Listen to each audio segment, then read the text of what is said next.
যুক্তরাষ্ট্র ইসরায়েলের সঙ্গে চলমান চরম উত্তেজনার মধ্যেই ইরানের সশস্ত্র বাহিনীর প্রধান অ্যাডমিরাল হাবিবুল্লাহ সাইয়ারি দাবি করেছেন তার দেশ কখনোই পরমাণু অস্ত্র তৈরির পথে হাঁটবে না।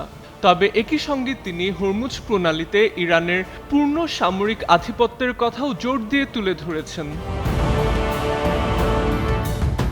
ইরানের রাষ্ট্রীয় সংবাদ সংস্থা ইরনাকে দেওয়া এক সাক্ষাৎকারে তিনি বলেন, সামরিক কৌশলগত দৃষ্টিকোণ থেকে ইরান কখনোই পরমাণু অস্ত্রের পথ অনুসরণ করবে না। নন ইনভার্টার এসির দামে ঘরে আনুন বিদ্যুৎ সাশ্রয়ী ইনভার্টার এসি। এখন 1.5 ton my one inverter AC মাত্র 48,900 টাকা পাওয়া যাচ্ছে মিনিস্টার শোরুমে। তবে একই সঙ্গে তিনি হরমুজ প্রণালীতে ইরানের শক্তিশালী অবস্থানের কথা তুলে ধরে বলেন, বর্তমানে এই গুরুত্বপূর্ণ জলপথে দেশটির সামরিক বাহিনীর পূর্ণ ও একচ্ছত্র আধিপত্য রয়েছে।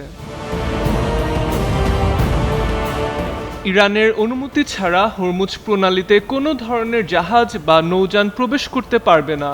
তিনি আরও বলেন, যে কোনো বহিরাগত পরিস্থিতি মোকাবেলায় ইরানের সশস্ত্র বাহিনী সর্বোচ্চ সতর্ক অবস্থানে রয়েছে।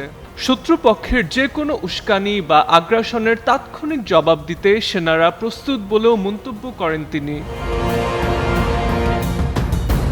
অ্যাডমিরাল সাইয়ারি বলেন, দেশের সার্বভৌমত্ব রক্ষায় জীবন উৎসর্গ করতেও প্রস্তুত ইরানের সশস্ত্র বাহিনী।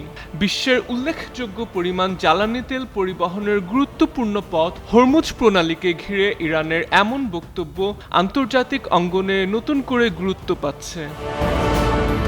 মাহদি আহমেদ, যুগান্তর নিউজ।